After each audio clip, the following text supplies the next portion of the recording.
নমস্কার, আমি তাপসী। রান্নার করবে সবাইকে স্বাগত। ফুলকপি আমরা সবাই ভালোবাসি, তাও আবার শীতের শুরুতে। ফুলকপির নানা রকম রেসিপি আমরা বানাই। এখন স্বাস্থ্য সচেতন হয়ে গেছি আমরা, তাই তেল মশলা খাবার খেতে অতটা পছন্দ করি না। তবে খাদ্যরসিক বাঙালি মাঝে মধ্যে কিন্তু এমন বিয়েবাড়ির স্টাইলে তেল মশলা খাবার খেতে উদগ্রীব হয়ে ওঠে। আসুন এখন আমরা সেই রেসিপিটা দেখব, ভাপা ফুলকপি। পুরো ভিডিওটা দেখার অনুরোধ রইল, আর ভালো লাগলে অবশ্যই আমাকে সাবস্ক্রাইব করুন। ফুলকপির ভাপা বানানোর জন্য আমি এখানে নিয়েছি দুটো মাঝারি সাইজের ফুলকপি, স্লাইস করে এভাবে কেটে নিয়েছি। টমেটো, একটা বড় সাইজের টমেটো, আর 4টে মাঝারি সাইজের পেঁয়াজ, সেটাও আমি এভাবে স্লাইস করে কেটে নিয়েছি। কাঁচা লঙ্কা 5টা আমি এভাবে কেটে নিয়েছি, আর আদা আমি এভাবে কেটেছি, তবে এটা আমি বেটে নেব। আর রসুন আমি পাতলা পাতলা করে একটু কেটে নিয়েছি, ধনে পাতা কুচিয়ে নিয়েছি। এখানে নিয়েছি লাল লঙ্কার গুঁড়ো, এটা জিরে গুঁড়ো, এটা চিনি, ধনে গুঁড়ো, হলুদ গুঁড়ো আর লবণ। ফোড়নের জন্য নিয়েছি গোটা গরম মশলা, 2টো এলাচ আমি ফাটিয়ে নিয়েছি, দারচিনি আর একটু লবঙ্গ, 2টো গোটা তেজপাতা আর 2টো শুকনো লঙ্কা। সবার প্রথমে আমি 2টো ফুলকপি আগে কেটে নেব। ফুলকপিটা আমি একদম ছোট করে কাটবো না, মাঝারি সাইজের কাটবো। আর যদি ছোট ফুলকপি হতো তাহলে কিন্তু ফুলকপিটা গোটা রাখলেও হতো। এইভাবে আমি এর কচি পাতাগুলো আমি ফেলে দেব।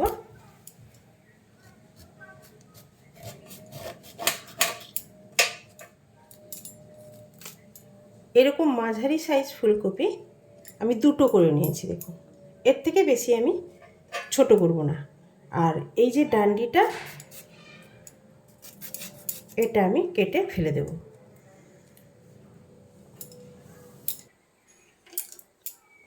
এটাও আমি একইভাবে এই ডাঁটিটা কেটে নেব। দেখুন, এই এক্সট্রা ডাঁটিটা আমি কেটে দিলাম। এর ভেতরের সাইডটা কাটবো না, কারণ ভেতরের সাইড কাটলে এই ফুলগুলো ছিঁড়ে যেতে পারে। এমনভাবে কাটবো যেন না ছিঁড়ে যায়।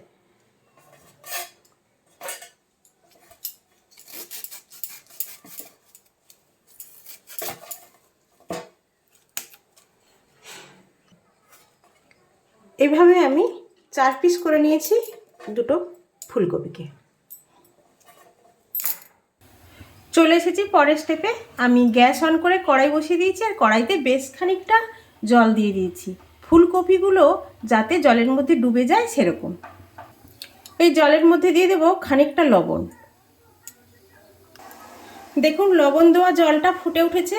এবার আমি গ্যাসটা অফ করে দেব, দিয়ে এর মধ্যে আমি ফুলকপিগুলো এইভাবে দেব, যেদিকে ডাঁটিটা আছে সেভাবে দেব। ফুলকপিটা আমি এর মধ্যে দিচ্ছি তার একটাই কারণ, সেদ্ধ বা ভাপা হওয়া, মানে সেদ্ধ বা ভাপানোর জন্য নয়। এটা দিচ্ছি, অনেক কীটনাশক প্রয়োগ করা হয় ফুলকপিতে। আর ফুলকপিটা আমি তো বড় করে কাটছি না, ছোট করে কাটছি না, বড় বড় করে রেখেছি। তাই আমি সেসব কারণে ওর থেকে যদি পোকা থাকে বা কিছু থাকে, তাই আমি উল্টে পাল্টে এই জলের মধ্যে চুবিয়ে নেব এইভাবে।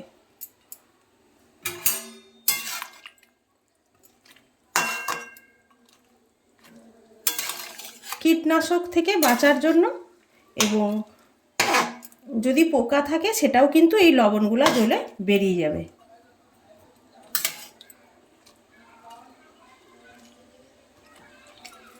এই পুরো প্রসেসটা কিন্তু 1 মিনিট ধরে চলবে। তারপর আমি এটা জল থেকে ফুলকপিটা আমি তুলে নিয়ে ফিরে আসছি। দেখুন, ফুলকপিগুলো আমি জল ঝারিয়ে অন্য একটা পাত্রে তুলে নিয়েছি এইভাবে, যাতে ফুলকপিটা গোটা থাকে সেটা একটু খেয়াল রাখতে হবে। চলে এসেছি পরের পর্বে। আমি গ্যাস অন করে কড়াই বসিয়ে দিয়েছি, আর আমি কড়াইতে সর্ষের তেল দিয়ে দেব। দিয়ে দিলাম 3 টেবিল চামচ সর্ষের তেল। এই রান্নাটা কিন্তু সর্ষের তেলের জন্যই ভালো লাগবে, সর্ষের তেলটাই পারফেক্ট। সাদা তেল দিয়ে এই রান্নাটা ভালো লাগে না। তেল গরম হয়ে গেছে, এবার আমি গ্যাসের ফ্লেমটা একদম লোতে রাখবো। রেখে 2টো শুকনো লঙ্কা, 2টো তেজপাতা আর গোটা গরম মশলা আমি ফোড়নে দিয়ে দেব। ফোড়ন থেকে খুব সুন্দর একটা গন্ধ বেরোতে শুরু করেছে। এবার আমি রসুন কুচানোটা আমি দিয়ে দেবো এর মধ্যে।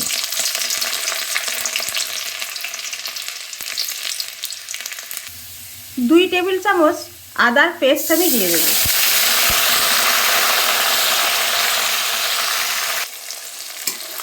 আদাটা আমি একটু পাতলা করেই বেটেছি জল দিয়ে।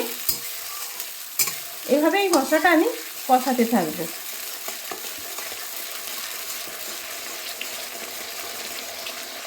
প্রায় 30 সেকেন্ডের মতো কষানোর পর আমি স্লাইস করা পেঁয়াজটা কিন্তু দিয়ে দেবো। এবার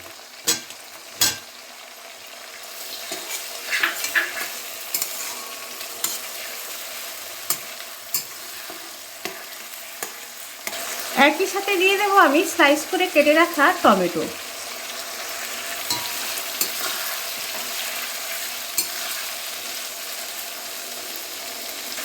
এবারে দিয়ে দেবো কাঁচা লঙ্কা কুচোনো।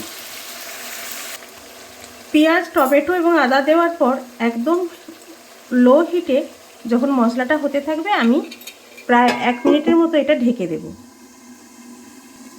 এটা ঢেকে দিয়ে আমি একটা গুঁড়ো মশলা তৈরি করে নেব।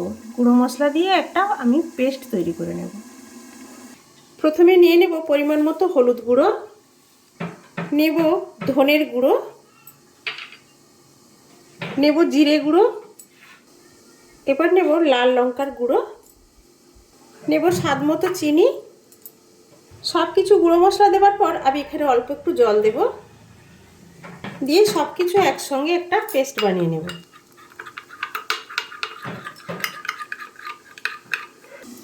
ফিরে আসলাম। এখন আমরা দেখুন টমেটো এবং পেঁয়াজ দুটোই প্রায় গলে গেছে। এভাবে ভালো করে আমি মশলাটা একটু কষিয়ে নেব। যে গুঁড়ো মশলার পেস্টটা আমি বানিয়ে রেখেছি সেটা আমি এবার এর মধ্যে দিয়ে দেব। এবার আমি মশলার পরিমাণ মতো একটু লবণ দিয়ে দেব। বন্ধুরা, এই মশলাটা কিন্তু একদম লো হিটে খুব আস্তে আস্তে মশলাটা একটা স্মুথ মশলা বানাতে হবে,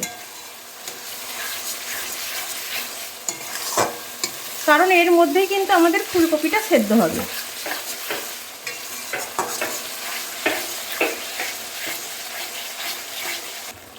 দেখুন মশলা থেকে তেল ছাড়তে শুরু করেছে। মশলাটা আমার একদম রেডি হয়ে গেছে। এবার আমি ফুলকপিগুলো এইভাবে যে গরম জলে দেওয়া ফুলকপিগুলো এইভাবে এই ডাঁটির দিকটা আমি এভাবে বসিয়ে দেব।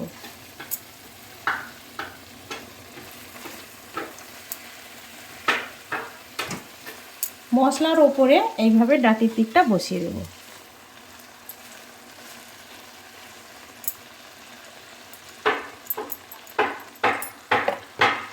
দিয়ে এবার আমি একটা ঢাকনা ভালো করে ঢেকে দেব।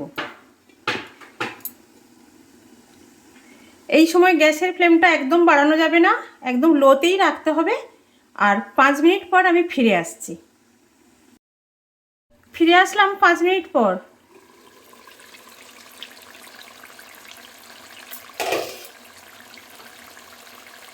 মশলার সঙ্গে লবণ দেওয়া ছিল।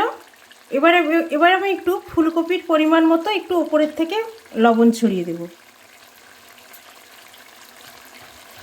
এবার ফুলকপিগুলো আস্তে আস্তে আমি উল্টে দেব।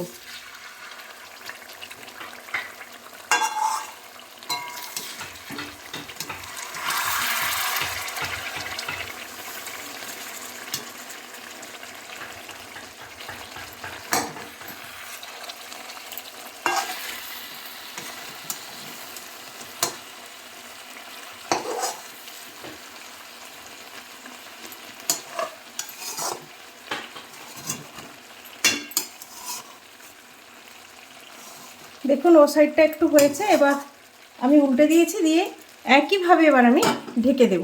দিয়ে আরও 5 মিনিট আমি এভাবে রান্না হতে দেব। 5 মিনিট পর ফিরে আসছি। ফিরে আসলাম আরও 5 মিনিট পর। দেখুন ফুলকপিটা প্রায় সেদ্ধ হয়ে এসেছে এবং কতটা কমে এসেছে। এবার আমি কুচিয়ে রাখা ধনেপাতাটা ছড়িয়ে দেব।